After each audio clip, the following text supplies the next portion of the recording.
Hello, everyone, and welcome back to a revived Hot Wet Soup episode. Surprise, surprise. Hello. Surprise, yes. We are actually joined here today with a brand new host that we have on here. Well, obviously, we have Elvis the Alien, but that's not really important. Who gives a fuck about him, though? Who gives a shit about that guy? We have Leon Lush here today. Go ahead and welcome yourself, Leon. Welcome yourself. How you guys doing? Yourself. How are you? My name's Leon, but from here on out, I'd prefer to be called Zaptai 2, if that's okay. Oh my god. Okay, Yeah. but let's go ahead and get I'm into just kidding, that. motherfuckers. How you doing? Yeah. Let's get into that. So the whole Zaptai situation is everything's okay now. It's blown over. Yeah. He is actually going to college right now. He said he's not going to be doing YouTube anytime soon. Mm-hmm. We asked him about this. He said, "Go ahead and get a new host. Keep doing the podcast." He's completely fine with it. Yeah, we made sure. Yeah, we would never. I mean, the podcast is one thing that was a mistake on everyone's part. I mean, including Ed's, but we're trying not to make any more mistakes down the road. So that whole situation, everybody handled it poorly on all ends. I will admit. But it's over now. We're all good. I handled that shit great. I didn't say anything. Leon had that shit tight. He wasn't even a part of it. No, but we got permission, is what we're trying to say. Ed's cool with it, and we figured why not try and So we're all cool. Ed's fine with it. He's alive. He's happy. He said he's actually better than he's ever been. And I want that motherfucker to come back to YouTube. Where's the Purge Part 3, bro? Come on now. He told me he said in the post or kind of near future, he said he probably won't be coming back for a while. Yeah. But not he'll come back. But it won't be for a while, basically. And Leon just seemed like the perfect choice because he's someone that we all just equally, and I don't know. And he fits our personality really well. He bounces back and forth. And he makes good videos well. And he sucks toes really well, and that's great. Yeah, he sucks a lot of toes. Oh yeah, that's a good meme. If you guys know about that, he's a good toe sucker. He's really good at it. So we're just coming off some fresh Twitter drama, guys. I apologize. Yeah, we are actually. Oh god. Yeah, we're not really going to talk too much about the past because it's the past. Hey, but guys, why did you leave the trending topic, you backstabbing fucks? Yeah. Hopping from podcast to podcast. But you can't call it Hot Wet Soup without Zaptai in it. Yes, what is Hot Wet Soup? There's no Hot Wet Soup without Zaptai. You guys should change the name. No, the name's perfect. There's no possible way you can come up with a better name. Honestly, it's true. I mean, I came up with it, so it's fucking brilliant. I mean, if Ed came up with the name, then it would be different. But it's your skit. So we're 66.6% of the podcast, and if the 33.3% said it's okay to do it, I know. Keep doing so it. The only people that would be disagreeing are the fans. So there's no reason. The people who don't want to watch us are completely against it. To each your own. You can do whatever the fuck you want. Yeah, whatever. But there's no bad blood between anyone, is what I'm trying to say. And trending topic, it was ended on everyone's mutual understanding. There's no one person that was like, this podcast is shit, I'm leaving. It was, actually, I didn't really have much of a say in it ending. I didn't really, I had a feeling it was going to end just because of how things was going. But there's something new coming out eventually. You look forward to that. It's going to be pretty cool. What me and Jimmy are going to be part of that. Probably Leon's going to be on it as well. Yes. And news it's to something me, but else I can't is wait. coming out. We're all friends, all starting new things, trying to, man, things evolve, things change. Some projects start and they last a while. Some projects start and they die quickly. I mean, fuck, I did 2 episodes of the 4 Fat Bastards podcast, for Christ's sake. Yeah, what the fuck? You're a backstabber too. We should just change the name to Hot Wet Snakes Backstabbers. The hot Snakes wet in the grass. The hot wet snakes. The hot wet tomato wet bastards. There we go. All right. Perfect. No, the trending wet tomato bastards. Whatever happened to that podcast? Yeah. What even? It was just kind of like a fun did project. You guys have we didn't have a crazy game plan to start. It was just a little project we started. Adam kind of wanted a place to voice some opinions on some things, and he was friends with Chubbs and Brad, and I'm friends with Adam too, and he asked me. I was like, yeah, sure, we'll do it, and just kind of see how it goes, and had a pretty good response. People seemed to really like it, but Brad after the first episode, thing with Brad leaving too. Though, well, yeah, after the first episode, Brad, whatever, for different reasons, nothing crazy. He just wanted to break off and do something with his friend Connor. I think that he ended up doing. And then me and Chubbs and Adam and I did another episode, and it was great. And people seem to enjoy it, which is nice. But just like anything, it kind of. We just didn't have the drive to do that particular podcast regularly or all the time. And Adam's a busy dude, just rich guy traveling the world. Podcasts are tough, They take a little more work than people think. But especially with the YouTuber there's a lot of coordination involved. That actually was the other thing I meant to mention is it was tough for me schedule wise because Chubbs was in the UK, and almost all a lot of the times when I was available to do it would be when he was asleep, because I'm I'm always available like 11 to 3 a.m. and that's like fucking 4 to 8 in the morning for him, so it was very difficult in that sense. Yeah, the time problems are fucking annoying as hell. So now all three of us being in the United States is already a step in the right direction. Yes, and we're all pretty close. I'm pretty sure. We're all pretty close. So I'm East Coast. I'm East Coast. Mid. Yeah, we're just central. 1 hour you're difference. Central. And you're East too, right? Yes, sir. Leon. Yeah. Beautiful. New Englander. But we're just gonna jump into a regular hot wet soup episode. We're just gonna talk about shit. So we're gonna start out with obviously. Let's not pretend there's any structure here. No, there's never structure. Not for a first episode. We need a back, segue. Dude. That's ridiculous. Why would there be structure? Yeah. There's never been structure on this show to begin with. Why would there ever be structure now? Yeah. But we're going to talk about the whole Philly D situation. Yeah. And I honestly don't necessarily know a lot about it. I just know he's using fan funding to do a news network. Yeah, start his own independent news. I'm assuming it's going to be like a professional thing like CNN or something, but like on a smaller scale. And if that's the case, like a ton of fucking money has to get put into that, Yeah, I mean, it's not going to be CNN right off the bat or for a while, but I think this will be a good counter argument. I know that the Baited crew with Colossal just recorded a podcast about it that they're releasing tomorrow, I believe. Yeah. At least tomorrow from right now, which is whatever the fuck time of week it is. Oh, aren't you going on Drama Alert, or did that happen? No, I don't know. That didn't pan out at Colossal. I don't know. It just didn't pan out, and it would have been Keem and Colossal versus me. But I would have been happy to talk about it. It's not like it's one of those things. It's a little bit subjective. I know that it kind of all started because Keemstar was very vocal about his disapproval of it, and his classic well, I'm super fucking rich, and I don't ask my fans for money. Look at how rich I am. I can do it all myself. Like. It just seems like kind of a shitty narrative. But with DeFranco, I think he's essentially like out of contract, right, from what he was doing. He bought the rights back to be able to use his show again because it was initially, I don't know how, it was like owned by Discovery or something. That must have been expensive to begin with. That's going to be expensive. And now he's essentially he wants to continue doing what he's doing, but he wants to take it to the next level, do more shows. I think increase his reach, increase the size of his network, and the whole argument. And this all goes along with him starting this Patreon to crowdsource some funding to help, I guess, expedite his ability to grow his independent news network, or a news network that isn't like reaching out to big investors or people that are investing large sums of money, so that there's no strings attached down the road and he has complete control over what happens, which I think is a cool idea. I think there's no fucking better time for this to be happening right now when trust in mainstream media is at an all-time low. Exactly. Yeah. See, there's this whole like fucking tension around fan funding. Yes. I don't get it. I don't get the tension around it because people think that everyone else is greedy, It's like, and they have like selfish, desires that they're keeping hidden. Well, like my whole issue with people having issues with it is you can't stop it.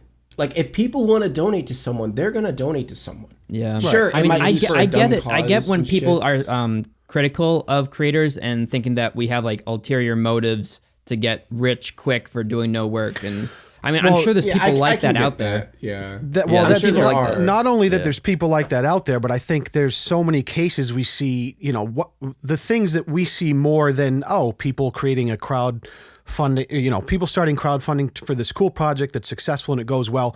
That happens all the time. We don't really see that. What we see are the fucking scumbags that create this bullshit like plan, or whether it's something fan funding, or they're lying about losing their house or something, trying to get money from their fans in a complete snake oil kind of conniving, deceitful way. That's the shit that we see. That's the shit that makes the headlines. And I think that's why it kind of builds this distrust in the community of people that are trying to fund something that they're doing using their fan base. So I think, and it's also because he already has such a huge fan base that people are confused why he would need to, Well, why he needs the money and stuff. That's Keemstar's whole argument is, well, if you're already rich, why can't you just do it yourself? And I think he would cover his ass so much better if he explained what kind of money he needed in order to start it. He didn't really do that very well in his video. A news like that's going to cost a lot of fucking money. Yeah, I mean sure, he was very vague about that. He was vague about that. I mean, he did say that he was putting some of his own money in, which in itself is kind of like, oh yeah, if you're going to have fan funding with a 5 million subscriber fan base and put your own money into it, like, it's got to be expensive. But you're still keeping people like in the dark with how much money he's actually spending. Right. And so there is the debate about him not showing the amount that's on the Patreon I noticed page. That was a little bit weird. Which I kind of get it. At the same time, some people just like to keep that shit private. Right. Listen, it's basically his business. It's a brand new business model. I'm sure he has a plan of what he wants to do out of the gate to kind of get things started. I don't know that he knew how much support he would get, so it's not like he can commit to X amount of what he's going to invest until the initial launch of the Patreon settles down and he has a better idea of what he's going to be taking in monthly. Then he can better kind of know where he's going to be allocating his funds to help grow his network. But I think that for Philly D, the whole idea, with Keemstar saying, it's just a YouTube channel. It's free to start a YouTube channel. Listen, YouTube is literally just a vehicle. It's just a window that people look through to see what's going on behind the scenes. So sure, fucking John Longdong can start a fucking Minecraft Let's Play server in his parents' basement for free on YouTube, but YouTube's the vehicle. So if DeFranco wants to start this network where he's going to grow his channel, possibly, hire more staff, maybe purchase or rent more offices in other major cities around the United States so we can get, people on the ground, fucking feet on the ground in other states and get more news and expand that network. I mean, you're talking, if you're just thinking 10 employees, okay, 10 employees, not unthinkable. That's pretty easy to have 10 people, even at the size he's at now, to pay them $50,000 a year to work full time for him. Which $50,000 a year is not that much money, honestly, especially if you're living in a major city. You can barely live off of $50K. Yeah, you can barely live off of $50K in a major city. That's already $500,000 a year for 10 employees.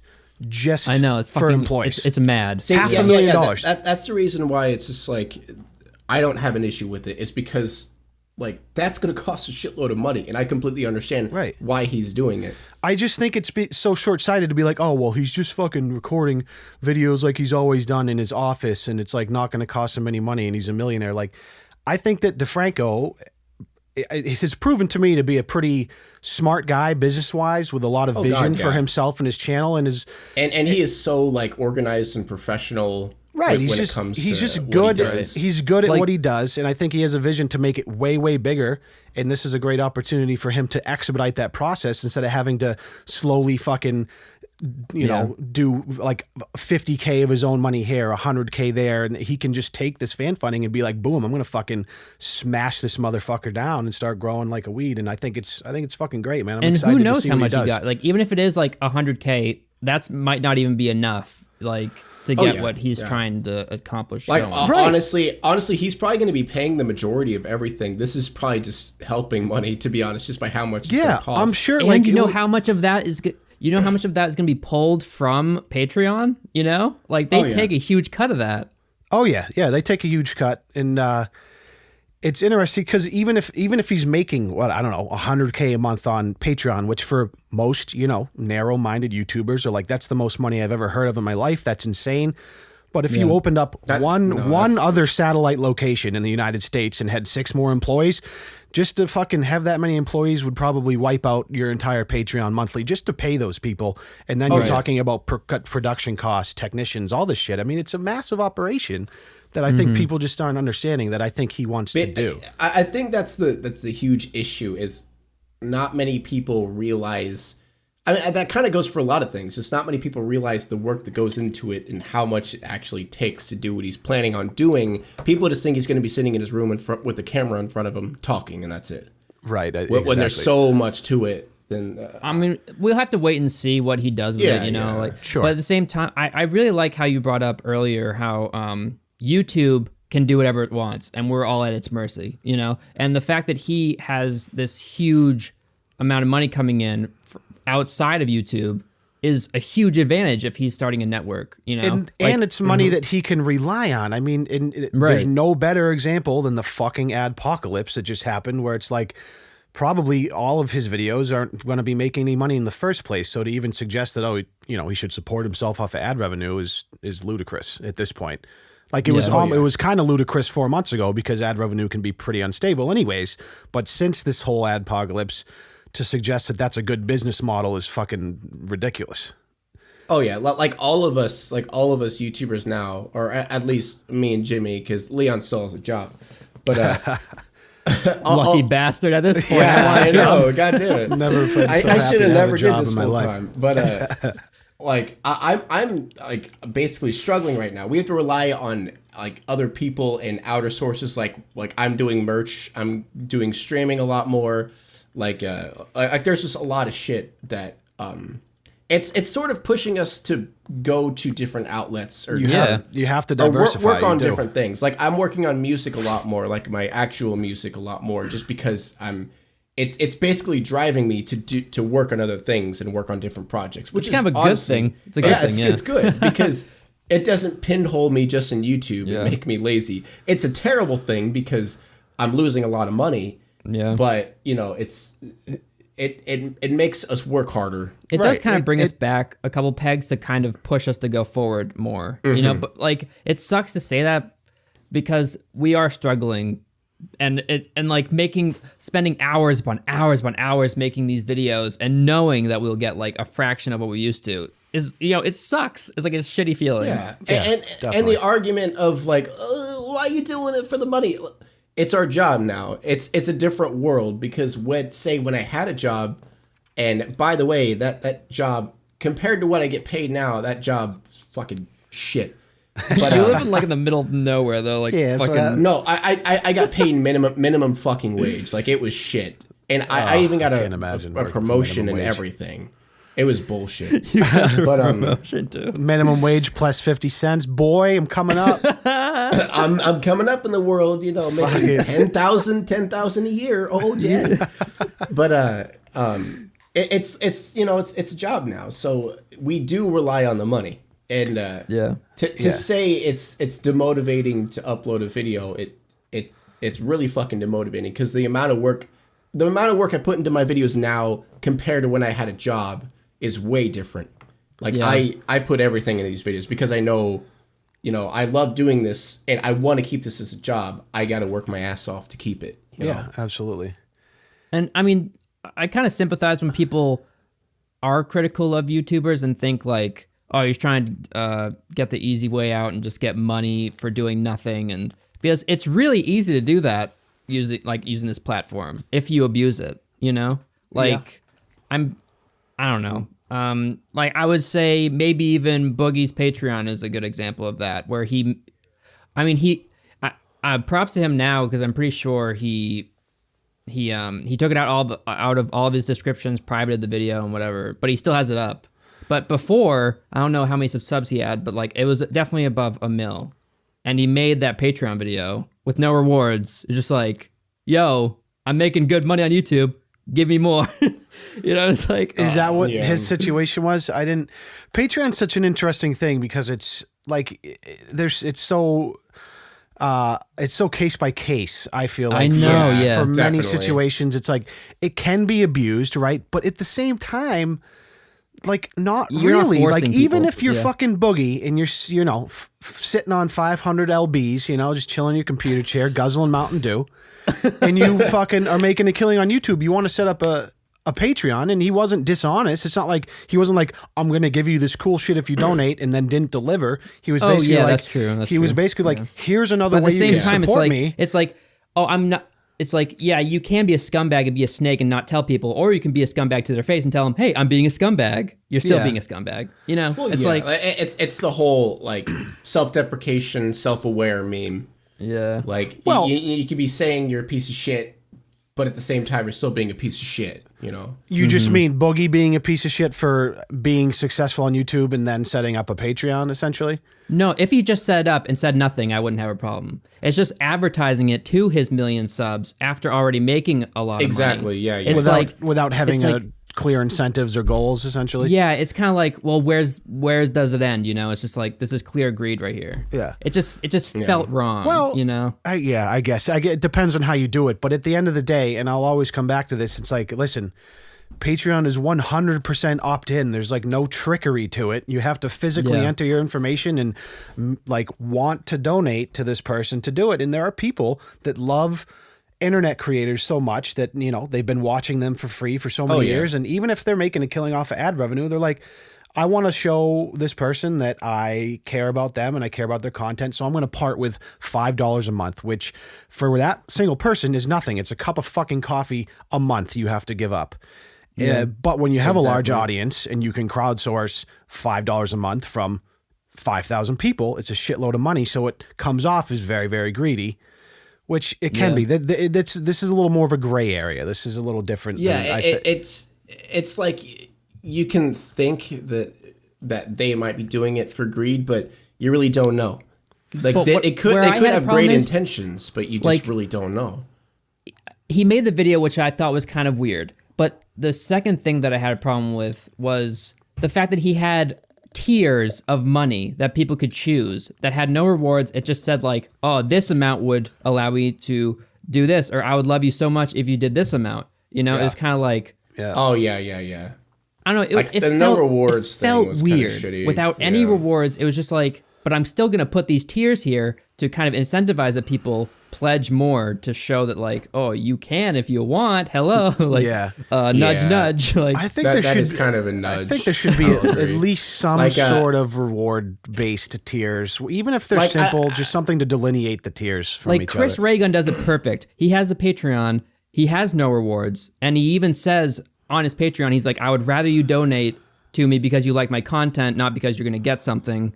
But he has no rewards there to incentivize the people. That's actually what I changed my Patreon into. I made it a tip jar, and I still send my video to them before everyone else, and that's like a little incentive, but that's just what it is now. Like how H3 did it. They used to have a Patreon, and it was just a tip jar. Like there wasn't any tiers. It was just give me money if you want. You don't have to. Yeah, I don't see a problem. I don't see a problem. Didn't H3 have like $1 tier for I don't know, like a newsletter or something? That's kind of an interesting idea. Oh yeah, newsletter. That's what it was. We could talk about that because people were pissed off about H3 making a video saying that they don't know if they could basically a video saying they don't know if they could keep doing what they're doing on YouTube, or they don't have a home here anymore. Yeah, it's interesting. Well, they are getting fucked. Like lots of their videos are getting that's my thing. Like a lot of their videos are getting demonetized. But then someone will be like, they make $30K a sponsor, right? And all these things. Yeah, everyone's acting like well, they're already loaded, so it's okay. My thing is I genuinely think they just overspent and thought that YouTube was going to keep paying out, wasn't expecting this to happen, and was relying on it too much, and then this shit happened, and after them getting that new house, probably like $5 million house and everything, and getting sued. Oh shit, and getting sued. They're like, oh shit, we don't have the money anymore, and fucking having to pay for the podcast space, which I'm sure isn't cheap. Oh god, yeah, that was gotta be expensive. There's also a piece of it I think that people don't really think about is that and it's not necessarily a bad thing. This is just what humans do. All right, we live up to our means. So like the second your income doubles, 99% of people will, sure, you might save a little bit more, but you will start to live up to your means. So you start spending a little more. You'll buy some things that are a little bit nicer. You're not necessarily going out and buying Range Rovers, but as you slowly increase your income, and this is with anybody with a fucking 9 to 5, you get promoted to manager, become an executive, you start living up to your means, right? So if you've been doing something for all these years and you're living up to your means and you've kind of gotten comfortable in this lifestyle and you have these assets now that require this income stream to keep coming, and all of a sudden that gets yanked out from underneath you, like, yeah, that's going to fuck you up. I don't care. I don't care if you're a 15-year-old on the internet and you look at H3, like, well, they must be so fucking rich. I can't imagine how much money they have. I make $20 a week doing my paper route. How come they can't support themselves? Like, because you don't fucking know them. You don't know their life, how much money they spend, what's going on. The same thing with Boogie, too. Like, who knows if he has $200,000 in medical bills because he has to get blood tests every fucking week. I was going to say, like, if he did the Patreon because of his medical bills, like, I'd be like, that's fine, that makes sense.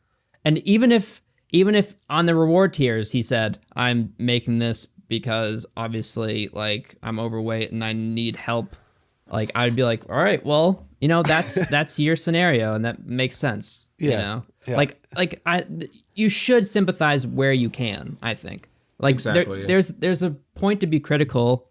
And you should be to an extent, but you shouldn't always be critical all the time, No, I agree. I think it's important to be skeptical, but also like skeptical, but also not assume the worst in everyone you see. Like, I don't know. Yeah. Everyone has their own thing. I don't know why that's just what YouTube is. Everybody always assumes the worst, and that's because you have scumbags out there, Yeah, it's true. I guess that makes sense. Just because we deal with so many shit people, that we're just always, on the guard of like, oh, this person's doing this for this and all that shit. Yeah. But like, you just gotta end up putting yourself in their position. I always try and do that because I mean, if you're living like that, like where you're, up making a shitload of money. And regardless of if you're making a shitload of money, still, if you get all that money pulled from you, you can't be living like that anymore. Right. It's just a giant hit to you. It's like the equivalent of, I wouldn't say it's the equivalent, but it's very similar to say how I am right now, where I might have to go back and get a job kind of thing. Right. Like, it's about the same way. Yeah, it destroys your morale too, Oh, God, yeah. Definitely. Like, whatever. Like, I make kind of chump change off ad revenue, and but even just seeing the statistics with the ad revenue go down, even though it's not financially substantial for me, where it makes a difference at all in my personal life, it's just demotivating to see the graph. Like, just be like, ew. Oh yeah, yeah. And I'm like, that's why uploads have slowed down basically from everyone. Oh because, it's demotivating. Motivation's a huge thing, and also we're all working on different projects now. Like we're spreading our areas to work at and stuff. Right. Yeah. Because we gotta. Especially like in me and Jimmy's position, like we're at like the very beginning of having YouTube as a job. Yeah, we're like on the cusp of where you can finally get comfortable, but then YouTube's like, ha, take this, bitch. Yeah, we're getting shat on the most, and that's why we have to work our asses off doing a lot of different things. Because I mean, if we work hard enough, we could obviously keep having YouTube as a job. Right, and that's what people say. It's like middle class YouTube got affected the most, without a doubt. And I'm just saying the word middle class YouTube because that came to mind. But it's people that are people that have recently become full time, or that are No, it makes sense. Have been able to for a few months support themselves, their family doing YouTube. That just it takes a hit. And you see all these people. This whole argument of like, oh well, get a real job, or YouTube's not a job, it's a hobby. Like I just want to rip people's trachea out and fuck it with my hard dick, and then put it back. So much God, it just gets old after a while, dude. I'm like, it's just I just roll my eyes at this point. It's just you realize a job is just something that you're making entertainment for people to consume. That is a fucking job. That is what Hollywood is. That is what acting is. That is what music is. That is the entire fucking music industry. It is a job. Just because it's a new media outlet doesn't mean it doesn't. It's not worthy of being a job. Yeah, it's just because it's so stupid. People act like it's not worthy of the title job. It's like, oh, you mean that fucking, McDonald's job that you get treated like shit and have to deal with crackheads every day? Yeah, that's a real job. That's a real one. Go do that real job. That's a good one. For fuck's sake. Getting blowies from Shaniqua out by the dumpster while you're pounding McChickens. That's what I want to be doing on my Friday night. That's my job. Fucking, I'm more stressed doing this than I ever have been. Anything else. I will tell that to anyone ever. From every job I've had, this is more stress than any job I've ever had. I wake up and I think, well, time to fucking, I don't know, be depressed all day. It's funny because I hear that from so many YouTubers. It's just the mindset of you are your own money. You have to do everything. Right. Yeah. Well, it's being you or nothing. You're self-employed, right? And when you're self-employed, and all of your income is 100% dependent on you. You don't have any structure. You don't have a boss telling you what to do, which is like the goal, right? But there's also this part of it that's like going to a job that you know what you're supposed to do. You have structure. You know when you are supposed to clock in and clock out. There's a systematic job security. Yeah, there's a job security. There's a system in place that makes you feel secure, where none of that exists when you're a YouTuber and income's fluctuating from ad revenue and you don't know how well a video is going to perform and you're always having to come up with new ideas. It's just it definitely is so much more stressful. I think the ideas is the most stressful thing in the world. Well, that coming and up with shit and getting over your mental problems is a huge thing for me. It's hard that. Sitting in front of a camera and acting like you are having the best day ever when you're having a shit day. I know when you've just looked at your analytics and you want to go jump out your window. It's like it's different. It's hard. Yeah. And then people are like, oh, well, all you do is you just sit in front of a camera and then when you're done, you go play video games. No, fuck yourself. It takes 30 hours to make a video at least. Come on now. Yeah, it takes a lot of fucking time and work. Yeah. It's just fucking internet That's naysayers. actually...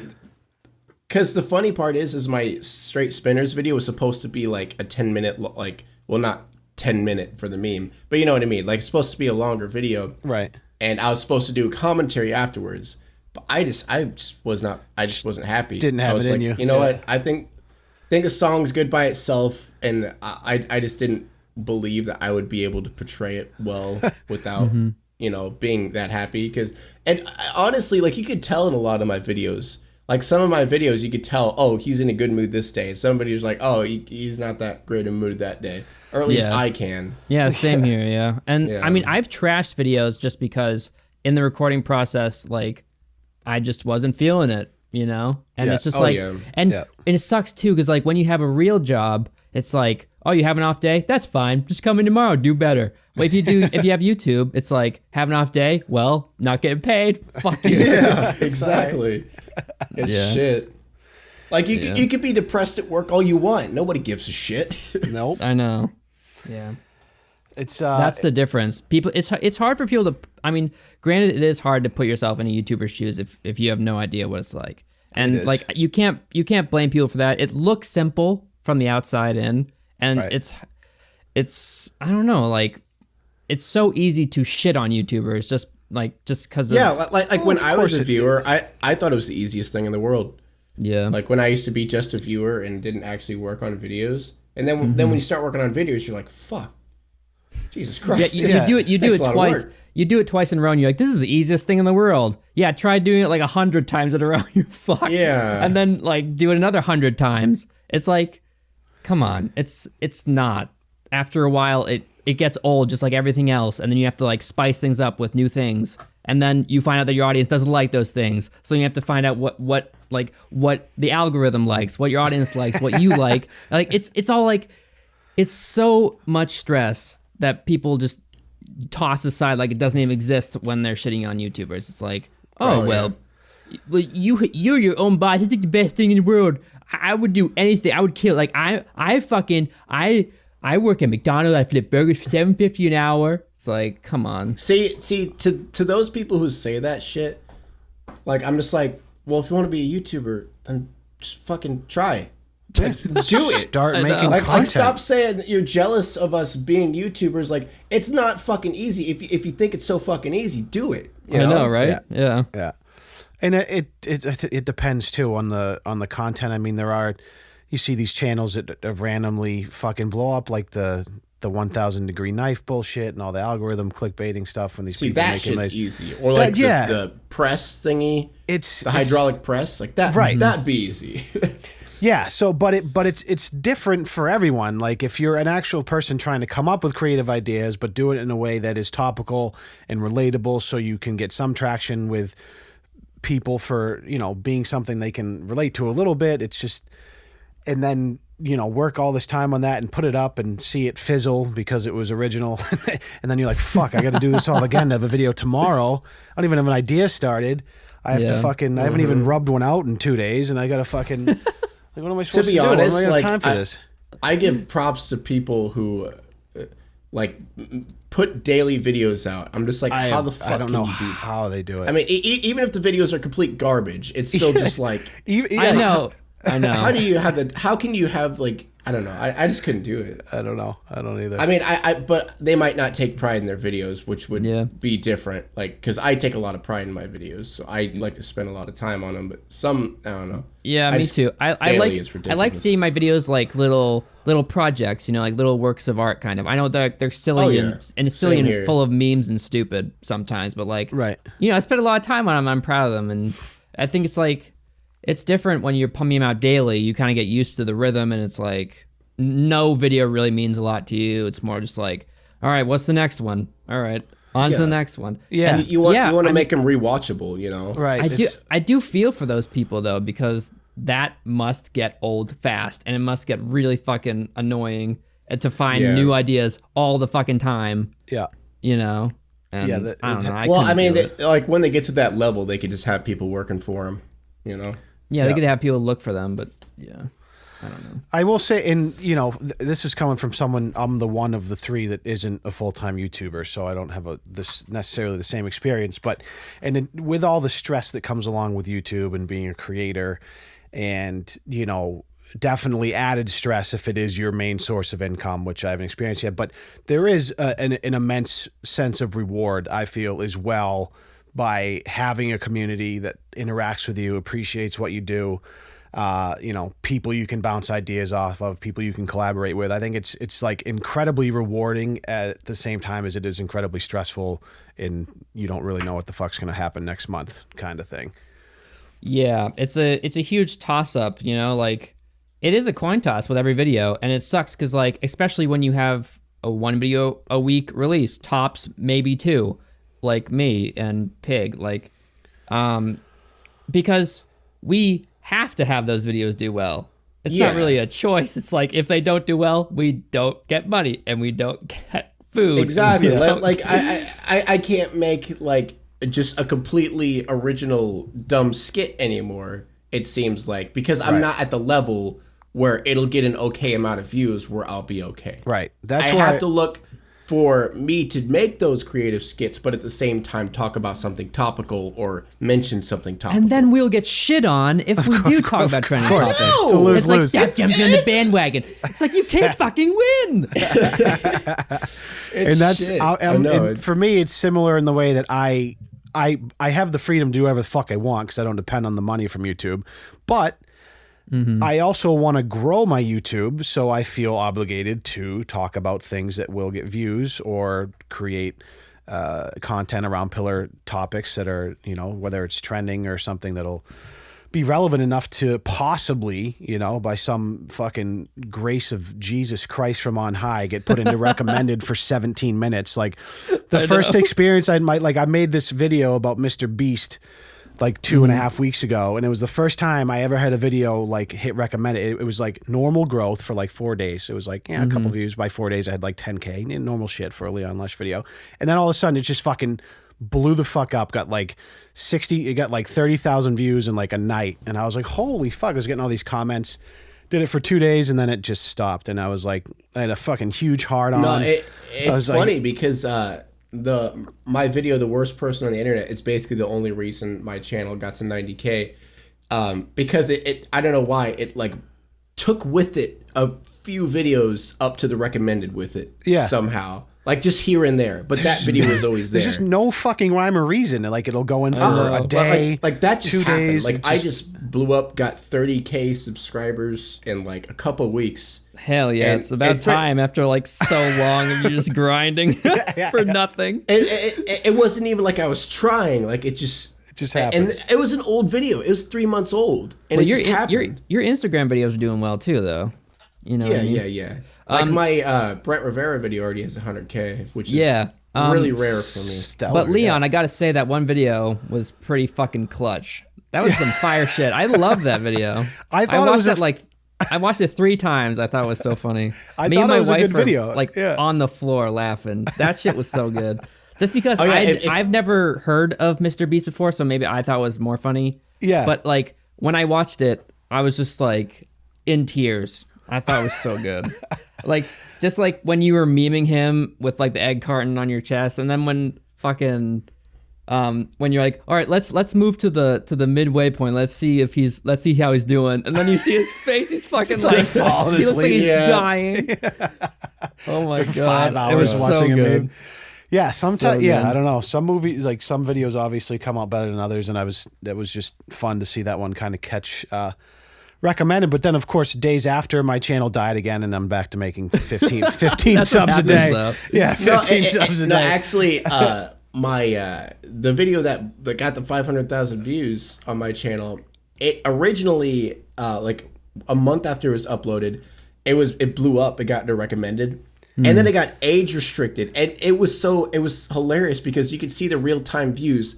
It was like getting like 5,000 an hour. Yeah. On just regular 5,000 an hour, and then it just drops to like 3. Gone. Like a fucking straight drop right when it got age restricted. That's I was it, like, dude. But it's funny because it's the power that YouTube holds. It's like they have millions of people visiting their site every hour, and it's like all that it takes is for them to just put your little thumbnail up on the side of millions of people's web browsers, and you can gain 100,000 subscribers in a week. Like it's so stupid. Like, and you see that like that happened to Chubbs. It happened. It's happened to all different types of people, and you can't fault people for continuing to make the content that's making them successful. I guess. Like my Instagram videos. I made another Instagram video, but the thing is because a lot of people are like, dude, just do an Instagram video. Like, just fucking do it because. Like, that's the shit that's blowing up on my channel. Clearly I should keep doing it. Yeah. But I didn't... but low key, you should definitely keep doing that shit. Definitely. No, I'm planning on it. I love those videos. I'm planning on doing more Instagram videos, but it's just... I don't want to be redundant. I have a big issue with being redundant, and I could not find anything for a while that isn't different. And I was like, well, I didn't really talk much about relatable content. And then I saw... Shibe's Brent Rivera. Did you guys see that? Oh yeah. Yeah. His Brent Rivera edit, and I'm like, fuck, that's perfect. And I went to his Instagram, and it was terrible as fuck. Horrendous. And I was like, I was making fun of relatable content. And then there's so much more on Instagram. I just need to make sure I find something. When you made that hashtag redundant. that hashtag relatable meme was so fucking good. When you're like, I don't want to be relatable. I don't want to be hashtag relatable. Yeah. What's crazy, what I thought was really, really funny was, this is the power of recommended too. I made my alien clothing launch like, oh, hey, brand, hey guys, check out my clothing. But, self-plug. Nice everybody go check out Alien, is alienclothing.com? Yes. Yeah, but you have to pronounce it Alien. Yeah, is it 3 Ys? 2 Ys. It's 2. 2 Ys, 2 Ys, Leon. Clothing.com. But yeah, I made that video for it on YouTube, and I posted it, and it has 45K right now. And I posted my ASMR video yesterday. It has 57 right now. Oh yeah. And I uploaded the Alien launch trailer like a week ago. It's like that's the power that they hold. It's like and it's fucking insane. Like. Sometimes your video won't even go into some people's sub boxes if it isn't like, I don't even know how the algorithm works with that, because I think it might just be random, but I wouldn't be surprised if like based on your title and based on your tags and shit, if your video isn't relatable enough, hashtag relatable, then maybe it won't show up in people's sub boxes. No, it's hilarious because the weirdest videos on YouTube was uploaded a week before the Brent Rivera video. It passed its views literally the day I uploaded the Brent Rivera video, and it was a week old, and it passed the views. Yeah, that quick. Yeah, like the recommended is like. You gotta abuse the algorithm to some extent, or you're not gonna get anywhere. And it's a fickle bitch, dude. Oh my god, I know. It's so confusing, and it's a lot of luck. It really is a lot of luck. Yeah, without a doubt. But I think that is a good ending to an episode. I think we talked about a lot of good stuff today. I think it was a good back. Let me circle back around real quick to Philip the fuck nose, just to kind of end up, because can I say something real quick before you say what you're saying? Yeah, I know I might just be like one person, and this is just my opinion, and I know it's just whatever. It matters, Elvis. Your opinion matters.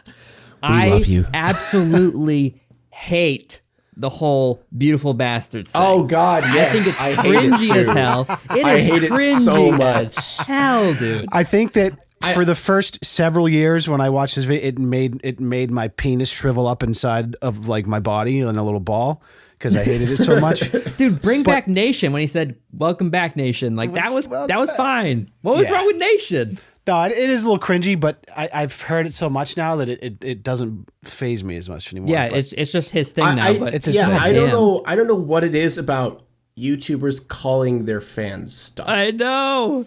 Hello, my Spartans. I wouldn't call my fans, "Hey, my little piggies." Like I've talked about that on Twitter too. Like my vine I don't tomatoes, know why. my it fucking sounds so dumb. Tomato hey, patch. my piggies, welcome back. It's just it's like an actor calling them some like a name, like their fans' names, or a musician calling their fans. Oh, like names. that ASMR guy, Tony Bominaboni calls his followers poopsies. Are you serious? Yeah, he calls them poopsies. It kills me. Oh my god. That's all right. Well, Leon, what were you saying before I rudely interrupted? Anyways, well, we mentioned about kind of this general distrust of like creators and people because a lot of people are kind of scamming and trying to fuck with the system. But in DeFranco's case, I think, it would be one thing if there was somebody that was like had a large influence and tried to just like start this whole new thing that they'd never done before and wanted all this money to kind of invest in this risk that they'd never had experience in. But I think DeFranco has a fucking decade-long history on YouTube. He's built a lot of trust with millions of people that watch him and appreciate what he does. And I think he, out of anybody that could possibly turn this thing into something serious that can compete with some of these, mainstream media giants, I think he's the guy to do it. Exactly. And I think he has I think he's, and this is my opinion, what I've kind of gleaned from watching him off and on for years.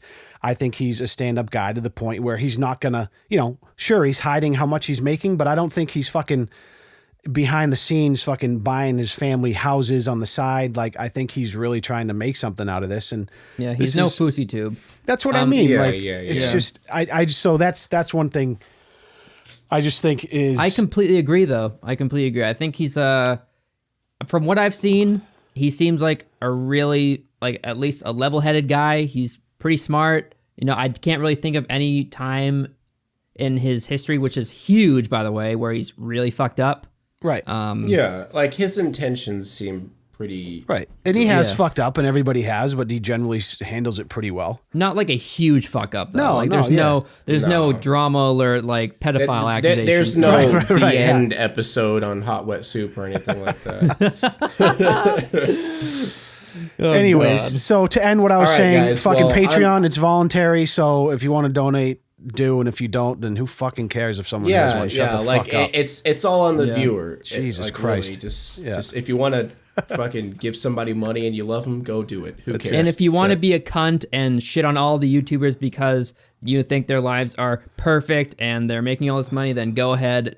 Do what you're gonna do, because we're gonna get that shit anyway. We're gonna get that shit anyway. It's gonna happen a lot. Yeah. But I hope everyone enjoyed this new episode of Hot Wet Soup. We're gonna be doing this weekly. We probably don't have like a set day or anything. We might have it in the future, but We'll let you guys know. Let's be real. This is probably the only one that we're gonna make. We're just gonna have another The End. Should we just title this The End Part 2? The End. The End Part 2. The End again. The End again. Oh my God. All right. See you guys. All right. Thanks for having me, guys. You beautiful bastard. Bye-bye. Bye.